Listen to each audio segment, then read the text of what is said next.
When I was like 18 or something, I played like a punk rock show in like a strip club. That was weird. With them dancing. Bikini bar. I wasn't looking. Cages? I just focused on my snare. I was looking at my snare the whole time. Yeah, as most boys would be. Yes. Were they cages or was it an you're open a freak. platform? That's crazy. Well, It was open platform. They were improvising. Okay. Yeah. Well played, my friend. They were doing traditional pole style, Scandinavian pole style.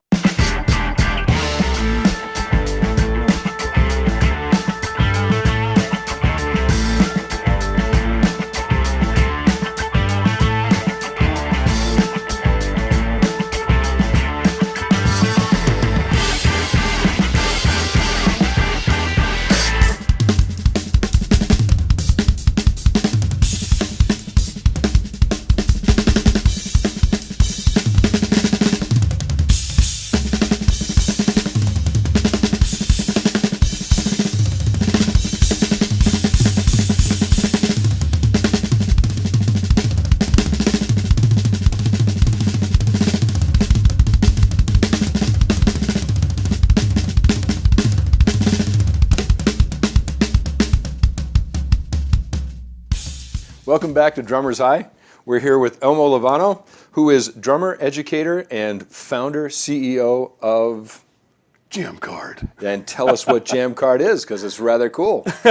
Thank you. Yeah. Jam Card is the Music Professionals Network. Yeah. We have an app that's an invite-only social network for vetted music professionals. Mm-hmm.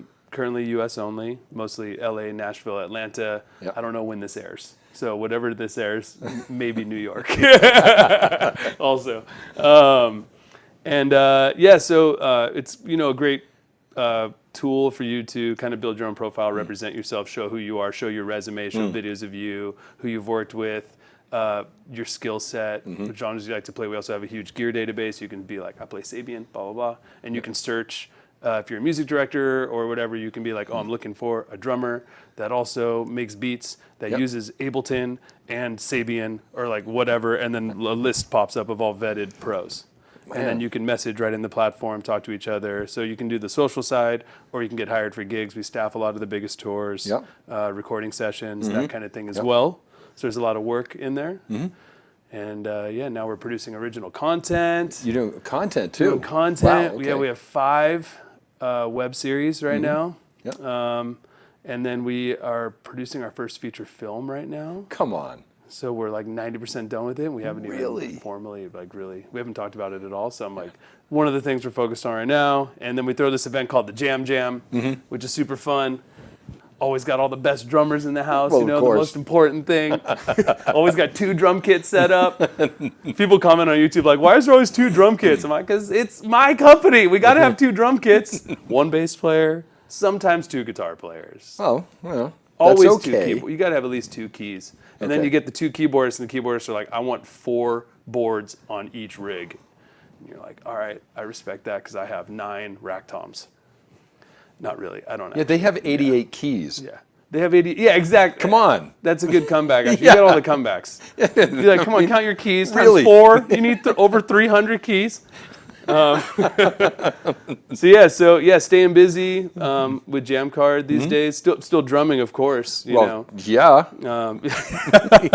Of course, drumming.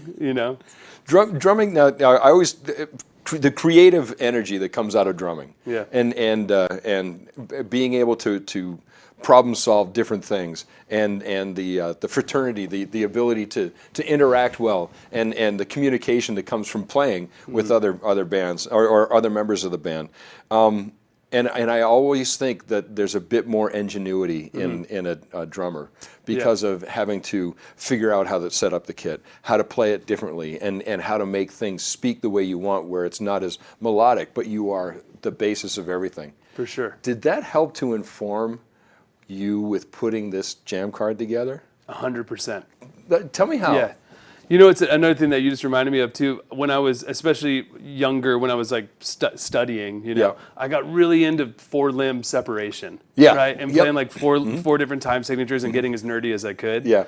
I really loved that, and I feel like in order to execute that, you have to be able to like compartmentalize and like muscle memory and juggle essentially. Basically, with 4 limbs. Yeah, and I feel like that's a lot of what running a company is. Also, I think, I think in being a drummer, you get a lot of skills that come with being a drummer that then lend to running a business, let's say, because a lot of the time the drummer's the glue of the band. Yep. We're the communicators. We're obviously the actual backbone of the band, Right. So you have that musically, but then a lot of the times that goes even further outside of music because obviously being in a band is majority your relationship with everybody that you're in the band with, and balancing that and managing, personalities and expectations, and I feel like that falls on the drummer a lot. Yeah. I mean, even back before I was a hired drummer working with artists, when I was just doing my own bands, a lot of the times like you're booking the shows. Yep.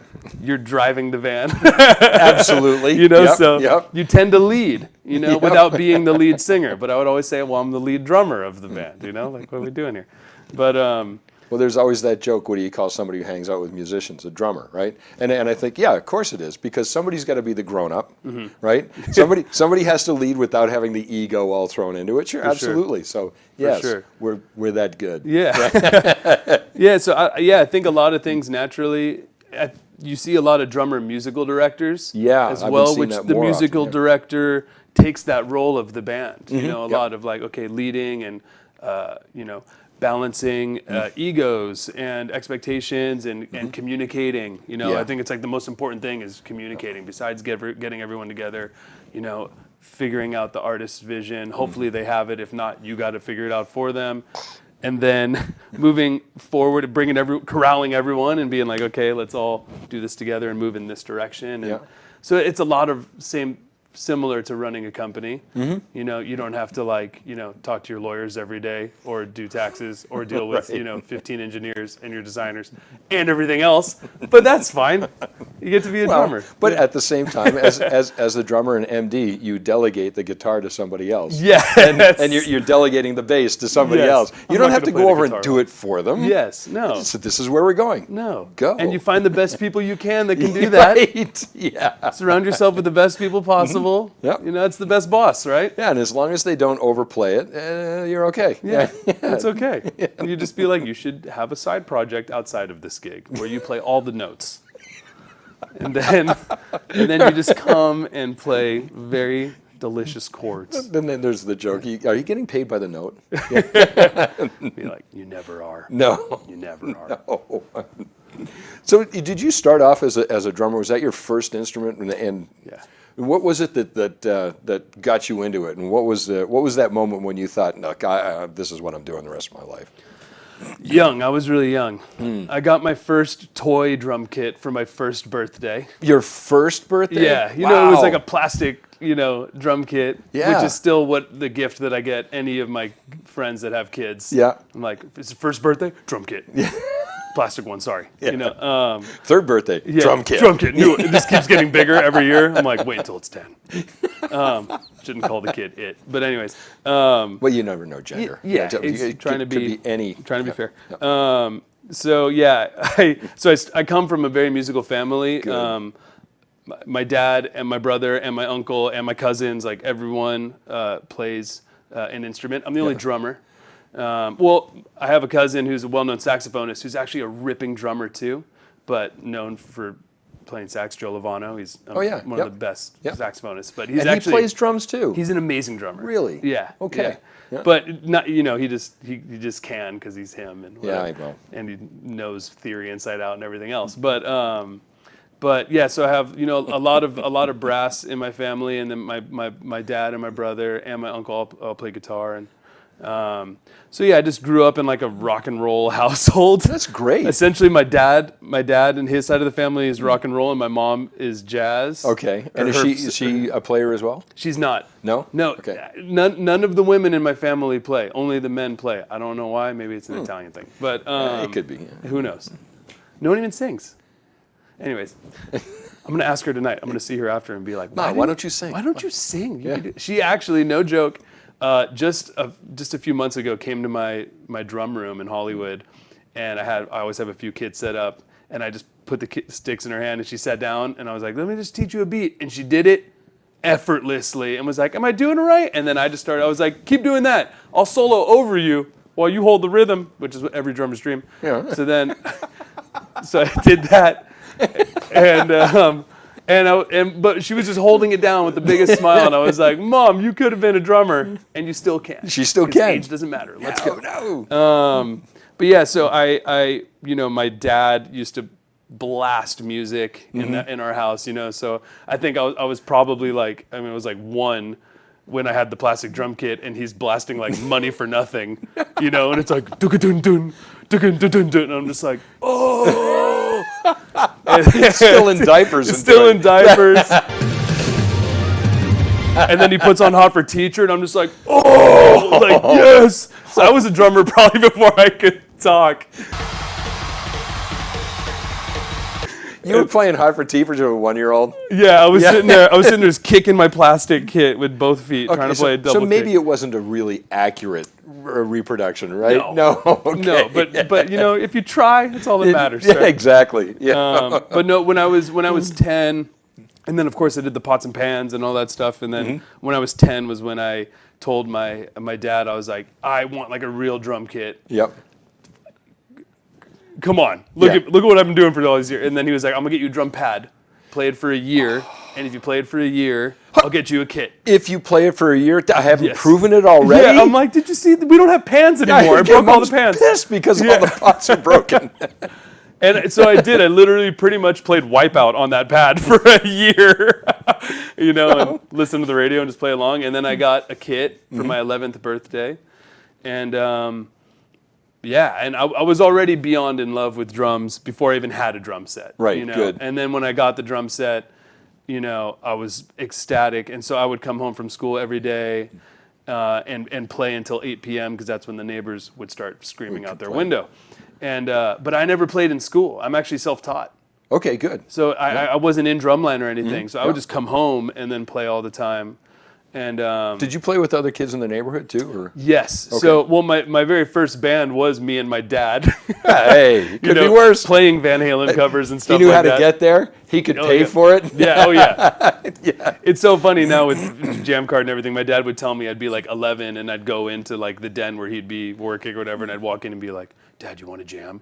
And I always wanted to jam, and he'd always be like, yes. And we would jam all the time. And he was never until 8 o'clock. Yeah, until 8. Yeah, and he was just he just plays for passion. Yeah. Never even tried to be a professional player, but Well, actually, doesn't everybody play for passion? Really? yes, but okay, so Just he's a lucky hobbyist enough to get paid for or it. whatever. Yeah, exactly, exactly. So I really worked. I was just obsessed with drums. So I played all the time, and then when I was 15, I got my first gig.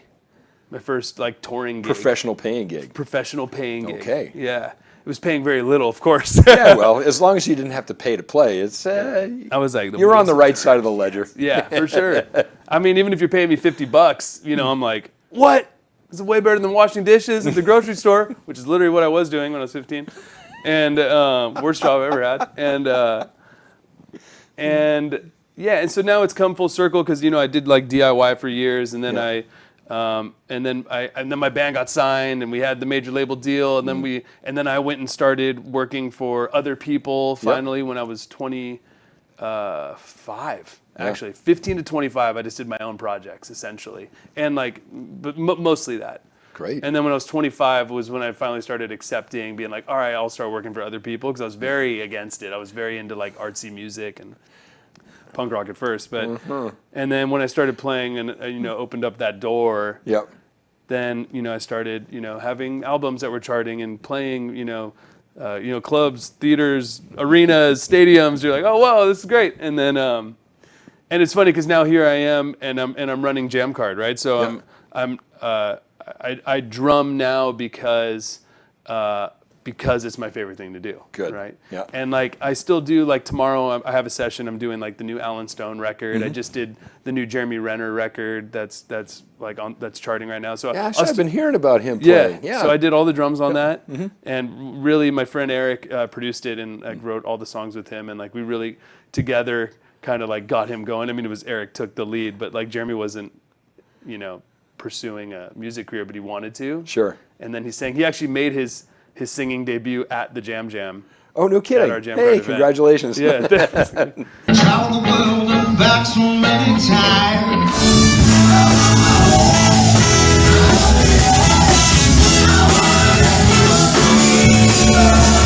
And so anyway, so I'm still doing sessions or like little one-offs or big one-offs. Yeah. That's it. You know, like because I'm focused more so now on facilitating gigs for everybody else. Well, yeah, that Jam Card. Yep. Yeah, it's like, you know, a big thing of what we do. But it's cool because now I'm like full circle to where I'm playing drums all the time just by choice because I love it. Yeah. Not because I have to, because I'm like relying on this to pay the bills or whatever.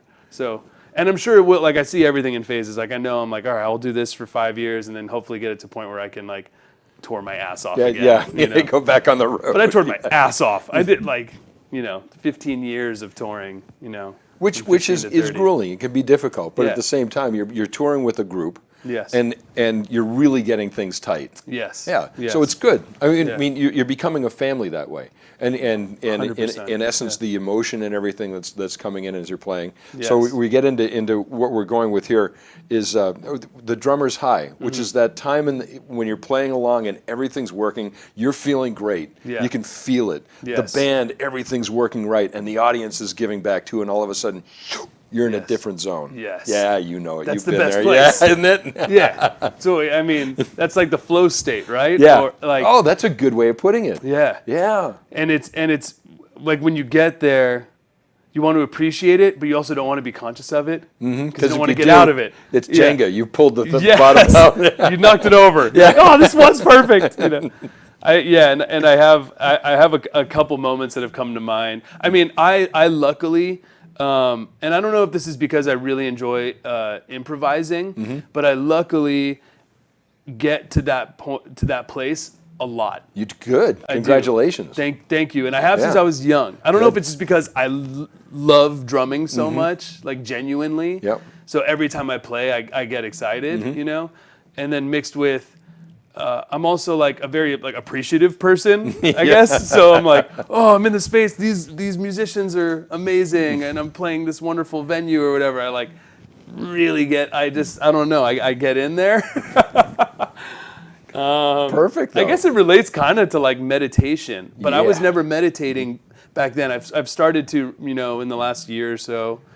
But back then when I was reaching drummer's high or whatever. I was never ever. I never even heard of meditating at Right. that point. So, but I guess it is a very similar kind of feeling of Yeah, like. I've heard that before. Yeah, because when you're in that, or at least for me, when I'm in that drummer's high moment, like you don't feel yourself playing. Yeah. You're not like telling, okay, here comes the fill. You're existing in it.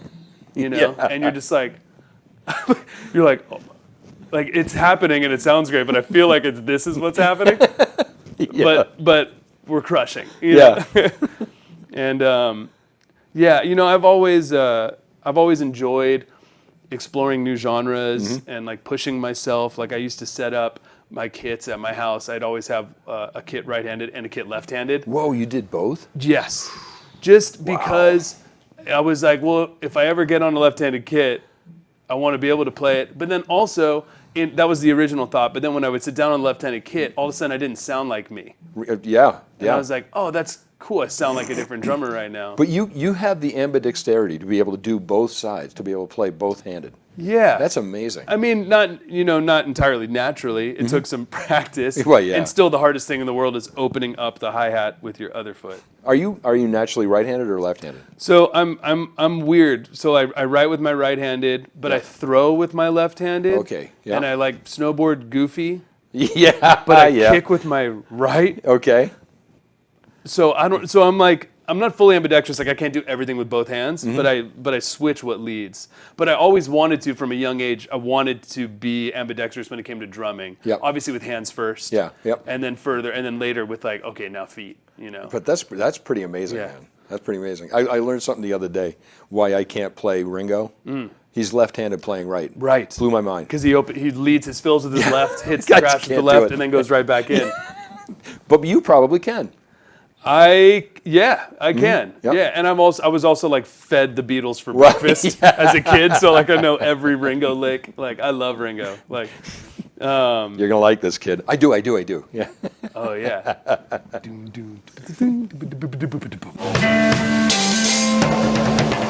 That's like the best drum part ever. So you and your creativity, because you are a thinking person. Things are moving around up there, and your creativity, your musical voice, it's yours.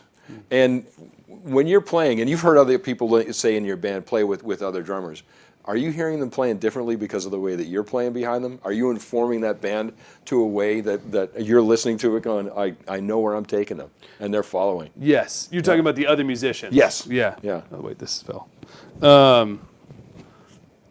Yeah, I think every drummer, even if you're playing pocket, everyone sounds different. Yeah. Yeah. Whether it's like how you're rim shotting the snare or your hand technique, let alone the heads and drums and blah, blah, blah. But even if you play on the same kit and you play like 2/4, you sound different. You know, like I'll sound different than Eric, and we'll both sound different than Virgil, because Virgil will play more than 2/4 probably. But that's true, yeah. And play with just his feet. So I feel like, of course, you have, strong influence on that. You're going to, make it so you're going to dictate a lot of what happens. And there's a lot of not weird stuff, but I would say it's backwards. Like, for example, the session that I'm doing tomorrow, everything's already been cut except the drums. Oh, so you'll be alone. So I'll be alone with the engineer and the producer, but you don't have let's say the privilege of laying the foundation down first and then having the bass player lock to you, right, and the keys lock to you, and the guitar and all the everything, the inflections with the vocals, like it's done and the song comes out next week and they want new drums on it, and so I need to. They're not going to recut anything except just the drums. So you got to be able to. Like essentially reverse the dynamic, right? Yes. Yeah. So you are playing to them. Yeah. As a drummer though, you're like, I'm not so used to this. Yeah. Weirdly enough, I found myself in this situation more than once. Many times. And I'm like, okay, so is this my thing? But that makes you play differently too, because you'll still contribute to the song, of course, but you got to fit. There's a much narrower lane for you to fit in, and in this case, which happens a lot too, since a lot of people are producing tracks based off drum loops or samples, and then they're like, oh, we don't have the clearance for this sample, 'cause the label finds out right before they're going to release it. That was actually a Bill Withers song. You gotta do it. Of course it was. Yeah. They're like, that was Gadsden. You're like, okay, I got to replay Gadsden again. No. So so you go and you have to do that, and you have to play the way they would play it, or the way it was already played too. But so luckily, like tomorrow's session, just because it's on the top of my mind, and I read the email right before I came in. Okay. So yeah, I got to do a take that is exactly the sample. And like what they laid it down to, that the whole song is laid to. Yep. And then of course they're like, and then on top of that, we want you to play. We actually slowed down the sample, so we want you to play the normal speed of the sample, and then we'll slow it down, and then we want you to play the slowed down speed of the sample, and then we will also want you to just do your thing, like as a third take. Oh, like thank you. Yeah, you're like, oh, they're like, maybe a fill or two. I'm like, oh, great. But I like that challenge, But so yeah, because no matter what you do, dictate where the band goes. Yeah. But in this situation, you'll still dictate, but they've already set the foundation. I don't know if that answers your question. It does, but and think about the way you're thinking about things, and the way that you think, you approach, or the feeling that you get from playing must also inform other parts of your life, like the ability to say, this is where I want to go, but I'm bringing everybody with me. So how do I massage this in the direction? For sure. Getting your pent-up energy out, Yes. but then getting energy back. Yes. And also creative thinking, being able to take the time to see other perspectives. How does that inform the rest of your life? Yeah. I mean, obviously it must as a CEO. Yeah. Yeah. I think it's about, the thing that I'm learning the most about being a CEO, which is also now transforming into my drumming and making me a better drummer, is I had to consciously be empathetic. Yeah. Yep. Right? Yep. Mm-hmm. And I think when you're a musician and you're trying to be the best musician you can possibly be, in the early bedroom years and everything up until when you're a pro and you're like, oh wow, I need to I need to be at the level that everyone else is at, or whatever drives you, right? You're kind of caressing yourself and training yourself to be selfish, right? Because you spend so much time alone practicing your craft in order to be, as great as you want to be. And then, but if you're leading, a selfish leader is no fun, right? And you're probably gonna have miserable employees or band members, right? And it's not gonna work right. And it's not gonna work. So I've been consciously empathetic for both my employees and our members, right? Because even though I have a company now, I'm still right there in the music industry with they're like your audience, aren't they? Yeah, they're our audience and they're our peers. It's like some of my best friends, are our members, that we're working with all the time, and so I want to be empathetic, like, of their wants and needs. So I can be the best leader possible and create things that people actually want, right? But then when you go to being a musician and being empathetic, right? First of all, if you're a hired musician playing for an artist, you got to be most empathetic to that artist first and foremost, they're right? writing the checks. Exactly. You got to keep the gig, right? Which the best person you could talk to about keeping the gig is Brendan Buckley. Oh man, and what a great guy too. What a great, and talk to him. Actually, I talked to him about this on we have a show called Gear Goggles, where we were on stage with him at Shakira. That's a great name. Thank you. Very funny. I make dad jokes even though I have no kids. But anyways, where I talked to Brendan about like how to keep the gig, because he did he's been on Shakira for 20 years, right? Oh, yeah, easy. Man, all sorts of rules of how to keep the gig forever. But anyways, in being empathetic of not just your singer, but also everybody else in the band, but also your front of house guy, and your monitor person, and your tour manager, and like all that will make the tour or the recording session, if it's the producer, the engineer, the assistant engineer, like, don't be a dick to people. Well, here's the ambidexterity again, isn't it? Right? But that gets, you're showing respect, know, and then also in how you're playing, right? Like, I think that as drummers, obviously the main way we can dictate where a band goes quickly is our dynamics. Right. Yes. Right. So, am I deciding to play super loud right now, and why? And for being empathetic, do they want me to, and should I? Does it suit the song or the atmosphere? Are you playing a small club? Are you blowing everybody out? Yeah, sure. Are you playing an arena and it doesn't matter because front of house guy's gonna do whatever he wants to? Like, what is the situation here?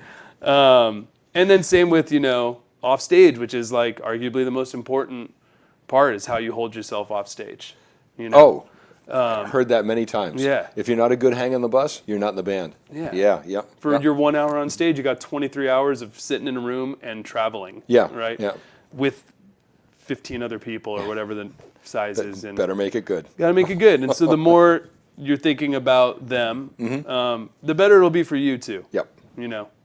I truly believe. And I've learned a lot about that from, I guess, the business chops, and then now I'm putting it into the drum chops, where I'm just a better listener than ever. And if you're a drummer that's a listener, you will go far. Oh yeah, you will go so far.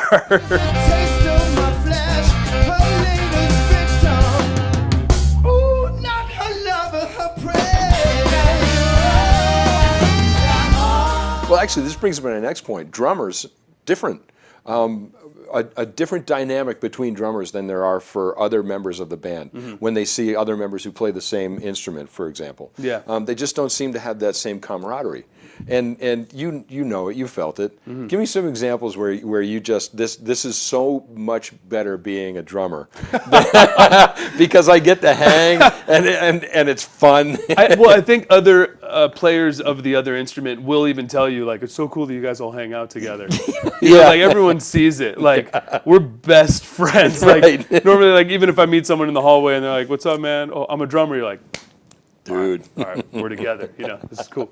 Drummers unite." I say drummers unite like almost every day. I feel like I said it in the hallway before I walked in here. I'm like, let's go. Drummers are kind of like Avengers. I think the drummer camaraderie and the hang and the brother and sisterhood that comes with it is the best part. Isn't it? I mean, maybe playing drums, and then right below it is the support community system that you have or can have around you. You know. like a lot of my best friends are drummers. Sure. You know, and a lot of my best friends are some of my favorite drummers that I look up to, right? Because I'm trying to, I like keeping smarter people around, right? That's a brilliant thing to do. Yeah, and like I'm sure. I have a drum room in Hollywood that like so many of the most badass drummers have come through, and we just hit the shed. It's like the Hollywood shed is my spot in Hollywood, and we just do it for fun. We don't film, we don't anything. Like all the time. We're just learning.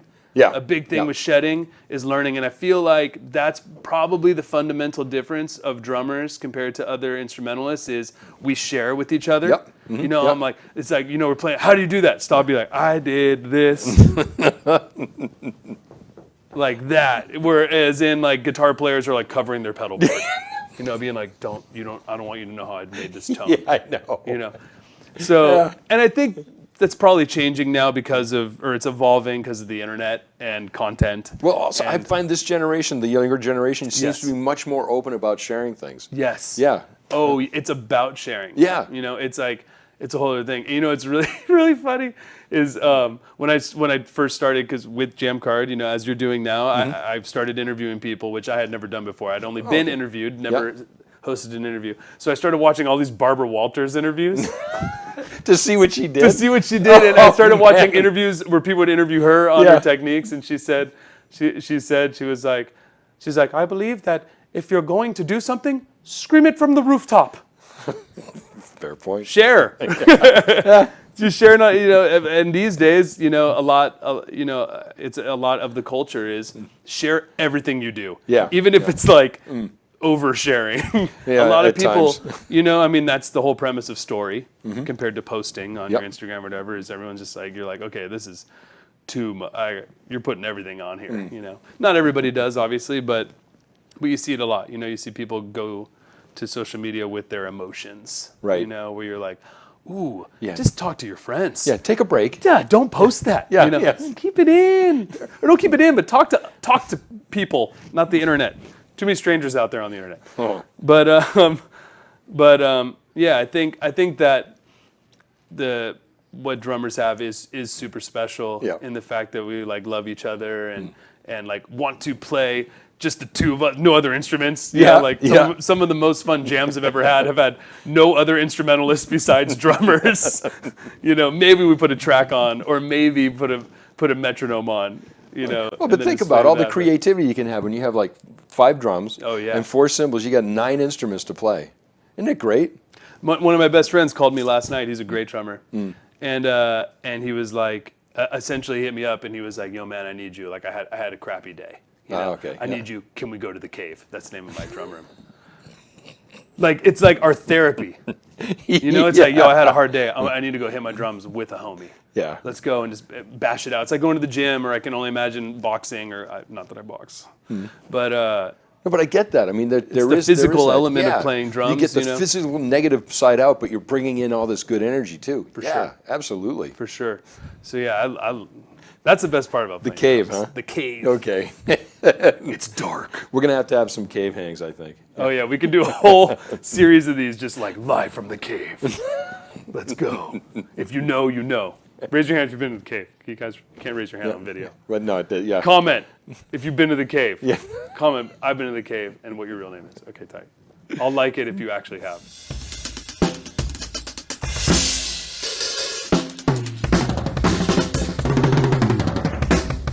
So actually, thinking about, you like I said, you got five drums and 4 cymbals out there. Each one of them is a different instrument, really. Are you thinking of the drum kit as more of a tool, so it's you performing on that and it's giving you a voice, or are you working in conjunction with the voice back and forth? So I mean, is this a living instrument that's with you, or is it your tool that projects out what you're thinking? That's a great question. That's why Eric said, "Be careful, we're going deep." Okay, thank you, ePanda. I think it depends on 2 situations. Number 1, is it a controlled area, aka did you choose the drums and cymbals exactly that you're fair playing? Point. Yeah, right? fair point. Because in that case, you are creating your canvas. Yeah. Yep. Right. Intentionally, I want this crash. I want this ride. I want this stack. I want these hats. I want then you can kind of have control to like execute your vision, right? Or is it the other way around where you're just like, either, you go to a studio and they got stuff and you're sitting on it and you're like, okay, because for sure the tone of anything you're playing dictates how you play. Yeah. Yep. Or it should at least. Yeah. If not, you're just hitting too hard, right? But if you're listening, and you have like a super dry ride, you're not going to play it like it's a thin ride, like it's so. I guess it goes both ways, and I guess it goes on your mood and also probably the genre of music you're playing or whatever it is. Like I know I have a new musical project of mine that's called Locked, L-O-C-T. And the whole premise of it is me and one of my best friends, this guy Midair, he's an amazing producer, and he's essentially on drum machines, and I'm on drums, right? And so it's like drums versus drum machines, and it's really, really fun music. But my whole thing is I show up to wherever studio we're at, because we do it like pop-up style, blah, blah, whatever. And I show up, and I always just play. It's usually kick, snare, hat. Kick, snare, floor. Okay. And then I bring like 2 bags of Sabians, and Cymbals. I have no idea what Right. I'm gonna play, like what cymbals I'm gonna play at all until I get there, and I always make sure that it's nothing I've ever played before, right? So it ends up being hats and like 2 or 3 stacks. Okay. But stacks that are like not like I got my stack, this is my sound. Yeah. It's like I'm gonna play new things. Like the other day, I put 2 16-inch crashes on top of each other, not like just like stacked on top of each other, and then I put a little bit like a roll of like a little circle of gaff tape in between the two. Yeah. So when I hit it, it went shh, right? So I'm just experimenting. Yeah. And then so in that case, the sounds, they're dictating how I'm gonna play. Man, okay. Right? The cymbals and the drums are dictating how I'm gonna play. And now I sound different, which I like doing, like when I was playing left-handed. I want to sound different. Man. I don't want to always sound like me the same every time, right? You're creating your own challenges. Yeah. I love creating challenges. Yeah. But it's fun. Yeah. So and then like in that, and we record everything live. Like our whole band is improv based, Yep. right? And it's called Locked because of the way that we do it. We don't do triggers or anything. We have essentially my drums are mic'd, and it goes into, he has 2 OP1, which are these like little sample keyboards, very small. They're really cool, new tech stuff. And through Ableton, and we just put gates on my drums, and the gate and the threshold and the velocity determine where the notes are, and they're linked to his OP1s. Anyways, that's how we can improvise, and it's locked. Okay. Right. So it allows me to play all these cool, unique colors and everything over the top of it. So I'm experimenting live, and then we'll record for 30 minutes, and in that 30 minutes there'll be like 2 or 3 to 5 minute pieces that we're like super hyped about. That blew my mind. That just came out naturally in real time, but it sounds locked because I can be like dun dun ka ka dun dun dun dun dun dun dun dun dun, or whatever it may be. There's groovier stuff too. It's not all just like I'm losing my mind music, but even though that happens.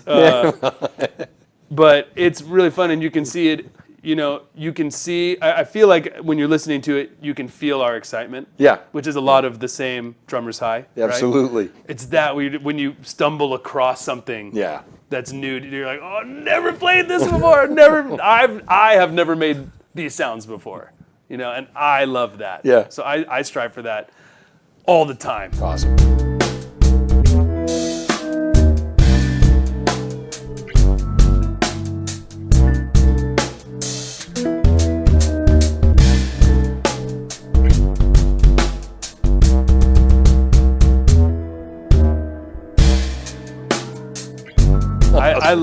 I like evolving and creating new stuff. I'm not the guy that wants to play the same thing over and over. Hence why I also stopped. Like I consciously stopped touring Right. with as a hired gun for other artists. Like I did it for 6 years and got really far with it. But I realized like I remember playing in a stadium, and my favorite part was sound check. Right, of course, Because it was free. Every drummer's favorite part. Yeah.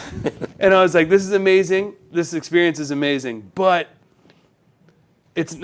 I'm not built, I'm not fulfilled in playing the same music every time.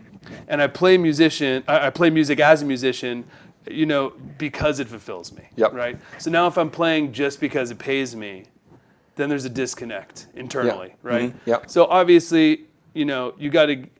you got to get through the night. And I did years of just playing other people's music and, saving up as much as I could and whatever else, because obviously you got to pay the bills, right? Yep. So you're going to be like, well, do you want to play passion music and like have a job? Like, that's cool. Like whatever works for you, So I'm just figuring out. That's an excellent point because I'll say to a lot of people, they'll say, well, I'm only playing for so-and-so. Say, Right. but dude, are you making a living playing? Yes. Was that not the goal? Yeah. And for a lot of people, yes, that was the goal. Perfect. You've made it. Don't change. Yes. But obviously your goal was a little bit different. You wanted to have much more creative ability. Yeah. Yeah. The freedom to be. But I didn't express your fully voice. realize it until Yeah. I was in that seat. Right. Right? Yeah. And that's why I would say, like, that's why I like trying things. Yeah. Because I want to see how it feels. Yeah. Because you can even have a goal and then get to the point where you're like currently accomplishing the goal and being like, wow, this isn't what I thought it would be. Like your goal, I want to play arenas. Yeah. That was my goal, right? And then I'm playing arenas and I'm like, this is tight. Well, a little different.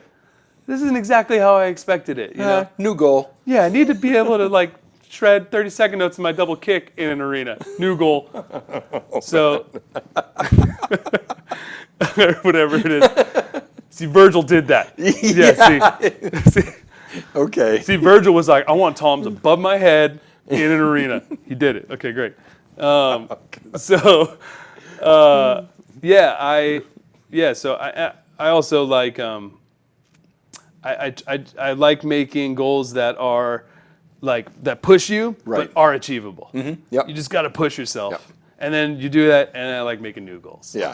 Well, that's Not just every step. Yeah. Every step. Yeah. So now that's what's cool about Jamcard is it's like a new way for me to be creative Yep. that helps a lot of people. Sick. Like I never thought I would be doing what I'm doing now like years ago. It was never, Well, it's a whole new skill set. Yeah, it's this whole new thing that's fulfilling in its own way. It Yeah. takes a lot of hard work. I feel like I'm back in the early years when you're like learning paradiddles and trying to do them as fast as possible. You are, and because even I'll as tell you what, possible. in about 5 years from now, you can look back and go, what the hell was I thinking when I did that? but at the same time, if you didn't do it, you Yeah. wouldn't be where you're. Totally. Yeah, Can you do you got to fast make your paradiddles mistakes. without thinking about it? You got to make your mistakes. Yeah. So it's cool. So in a way, and the other beautiful thing that I'm most grateful for with Jamcard is I've now been able to make more friends and acquaintances with my favorite drummers who I did not know before, Yeah. but I now know because they're in the Jamcard platform, and I just say what's up in Yep. there, just like, what's up, welcome. And a lot of the times they're like, yo, nice to meet you. Let's hang, or let's drum is usually what the hang is. Well, I'm that's like, good. Yeah. Yeah. Like, let's just drum. I don't want, what do you want, coffee? Let's just go drum. Skip the nonsense. No. Like, Eric, like, Oh, yeah. yeah, like Eric's a brother, man. I love Eric. Like, Elmo. Thanks for taking the time out of your insanely busy schedule. and there's a lot. There's a lot of the homies and those people, continually inspire me to, Yep. I'm genuinely very happy for everybody. Everybody else, I'm not like wish I was on that gig, Like, oh man. You can't do that. Yeah. The only time that happens is when I'm like, John Theodore got Queens of the Stone Age. I wish I could be in Queens of the Stone Age. No, I'm kidding. Well, you probably John can, too. just not right now. Yeah, exactly. No. Give me 5 years, John. No, I'm kidding. Love you, bro. But it's been cool. So even though I'm like maybe right now drumming less hours wise a week than I would be drumming before 3 years ago, I'm also feel myself becoming a better drummer Sure. because I have so many amazing drummers around me, and I'm watching how they do it. Yeah. And I'm talking with them and hearing their philosophies and everything, and just like, whoa. Like I'm sure with you, I mean, you've had drummers in your life always, of course, but like even after you interview 20 different drummers and hear perspectives on questions that you have, you'll be different. Oh, yeah. You're gonna leave being like, whoa. Oh, yeah. You're gonna have all new thoughts and that's cool and that's exciting. Well, it's great. I love the sharing of ideas and even coming down to like philosophies, because it may not be something that we're saying out loud, Yeah. but we're all talking about our life philosophy. For sure. Yeah. For sure.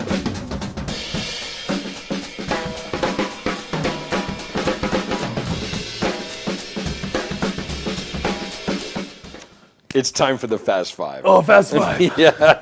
This is probably where Eric was saying, dude, careful. Okay. So, top 3 non-drumming heroes. Who would they be? I should have thought of this in advance. Okay, top 3 non-drumming heroes. Oh man. Okay, I would say. Oh wow. Does everyone blank on these? This is not a fast 5. No, everybody gets them right away. Oh, I'm kidding. I'm like Buddy Rich. Shit, he's a drummer. Doesn't count. Oh God. All my heroes are drummers. No, I'm just kidding. I really love. Okay, I mean, see, I think like Steve Jobs, but then he was notoriously an asshole, so I don't look up to that. But man, did some great stuff. Well, you don't have to embody everything about them. There might be just things that they accomplished. Right. Oh, this is the hardest question I've ever been asked. Why is it so hard? Okay, David Lee Roth. No, I'm just kidding. That was a joke. It's going to have to ask you why. I would say, okay, the most inspiring people, I'll say that because that would probably be my hero. Okay, I would say number 1, I would probably say Barack Obama. Okay. It really inspired me. I would say David Geffen. Oh, okay. David Geffen. Because of what he did in the music world? Yes. Okay. And how he got there. Yeah. And like where he came from and like his rise and everything. There's an amazing PBS special on him that's like mind blowing that my grandma had me watch. Thank you, Grandma. I'll have to watch that. and then number 3, my dad. Perfect. My dad. Yeah, excellent. Yeah. If you can raise a kid and your kids grow up and are happy, like that's hero worthy. That's pretty good. Right? Yeah. All right, I made it through. No. You got, it was the fast 5. Question 1. Question 2. Okay. If you couldn't be a drummer, what would be your second profession? Oh, okay. I feel like I'd be an architect. Really? Yeah. Because of the creativity? Yeah, because the creativity, I have I appreciate it a lot. I Yep. think it's a beautiful art form. I've always just been interested in like. What's your favorite style of architecture? I don't even know the names. Well, it's just a type of building. Type of building? Or- I like or- modern. or- I really like modern, modern? sleek, clean. Like I like Scandinavian a lot. Sure. Makes sense. It's logical, right? Yes. Yeah. Yes. Yeah. Yes. I like a clean user experience. I agree. Yeah. Yeah. Well, that should work with your architecture with. There is architecture in the app. Jam correct. card. Thank you. Yep, I appreciate that. Yeah. I expect a drink afterwards. What's the strangest venue in which you ever played, and why? Oh, strangest venue. Yeah. Whoa. Oh man. This is bringing me back. This is back when I'm like 15 and 16, playing in like dive bars and strange venue. Okay, I'll say this because it's also one of my favorite venues. Do you know the Electric Forest Festival? It's in I think it's called Rothbury, Michigan. I've heard of it. Whoa. Okay. I think. Google it if you don't know. Okay. It's in the woods of Michigan. Yeah. It's essentially like Burning Man, which I've also played and would be up there with weirdest venues. I'd go with that. But crazy, but also amazing. But it's in the forest. It's fully in the forest. So I So played. it's Michigan Burning Man. It's Michigan Burning Man. Wow. But Okay. in the forest of Michigan, so it also rains, which does not ever happen at Burning Man. Yeah, Right. not in the desert. And it's muddy and it's a mess. But you're like in the forest, but they turn the whole forest into this like psychedelic wonderland, and it's massive. It's so big. It's so much bigger than you could ever even explore, which has the same like the depth of Burning Man, where you're just like, does this end? Probably that would be the other weirdest show. Would be the Burning Man show. But I'll never forget both of those shows just because you're out there in the elements. You know, like actually, like playing Red Rocks is really cool. That was like a big highlight. You know, Yep. because you're like in the elements technically. Yeah. But you're also like in a venue that's been built out. Sure. But you're like in you said, a natural that's a amphitheater. highlight. Yes. As compared to whoa, I'm never forgetting this. Okay, I guess when I was like 18 or something, I played like a punk rock show in like a strip club. That was weird. With them dancing, bikini bar. I wasn't looking. Cages? I just focused on my snare. I was looking at my I'm snare sure, the whole yeah. time. Yeah, as most boys would be. Yes. Were they cages or was it an No, you're a open freak. platform? That's crazy. Well, It was open platform. They were improvising. okay. Yeah. Well played, my friend. They were doing traditional pole style, Scandinavian pole style. Yeah. Oh man. So something that you've done that you will never do again. Just no. Oh That's not God. gonna- and don't worry about the statute of limitations, man. You're okay. Something that I've done that I've never done again. Okay. I was in Mexico City with, we were down there with Blink-182. Okay. I was like 18, and I got dared to drink a glass of tap water, and it's still the worst thing that's ever happened to me in my life. And you did it? I did it. I was 18. I was the young kid. I wanted to be cool. I was always, another thing to note, even when I got that gig when I was 15, they were all in their 20s. Yeah. So I've always been the baby. Like even now I'm the youngest person at Jam Card, which is funny. Yeah. But It's okay. I've always been the baby. Thank you. That's okay. Thank you. Hey, I'm the younger brother, and my dad was the younger brother. We got to take care of everybody. It's okay. Yeah. It's okay. I am the big brother though of my family. But besides that, no, I'm kidding. But yeah, so I drank the water, and it was the only time I've ever had to cancel a show. I couldn't get off the toilet. What? It was horrible. You didn't think this one through, did you? I mean, they call it Montezuma's revenge for a reason. It was the worst thing that's ever happened to me in my life. I'll never do it again, no matter what. And I don't care how cool I might be afterwards. To tell you what, I was not cool. No. It was not cool. I even did a show. I did a show in Berlin. I had 103-degree temperature, and they told me you can't play blah blah. I was in an ice bath in Berlin, and I'm like half Jewish, so I was like in an ice bath in Berlin. They're speaking in German, and I was like, "What's happening?" And then you're thinking crazy when you got that fever. Well, you know? I mean, yeah, Mengele did find out a lot of things about the human body, but wow. But anyway, my point is, I still played that show. Hey, They congratulations. took me. I played the show that night, and then they brought me right back to the ice bath in the hospital. But when I had the Montezumas, Yeah. that Mexico City trip, I'm probably just not going to ever drink water again in any country outside of America. Yeah, beer's good. Yeah, just beer. That's enough. Or bottled water from America. Yeah, I'm just going to bring like an 84 pack of like. Just make sure that the caps are core. still snapped when you open them up. Yeah. Thank you. Thank you. Okay, so if you could, take the blue pill and play any type of rhythm or any genre that you wanted to, you could play it well. Maybe something you already play, but you could really play it better. What would it be and why? Oh, on drums. Yep. Sorry. Yep. Oh, wow. It would either be, I would love to be just a killing jazz drummer. Yeah. I would love to be a killing jazz drummer. I love playing jazz. I do not kill. I can swing. I can Yep. swing. Okay. Got some independence. I can do some cool stuff. But because I feel like if you're a killing jazz drummer, you can play Latin jazz. You Yeah. can play Latin. You have you have like you have the mentality. You can play hip hop. You can play so behind the beat. You can swing your ass off. You can shuffle. You can kind of, yeah. So I'd be killing jazz though. Very cool. Yes. All right. Elmo, I did it. thanks, man. Yeah, well done, dude. Well done. A lot of fun. Had a good time, man. Thanks for having me. Yeah. And hey, thanks for joining us here on Drummers High.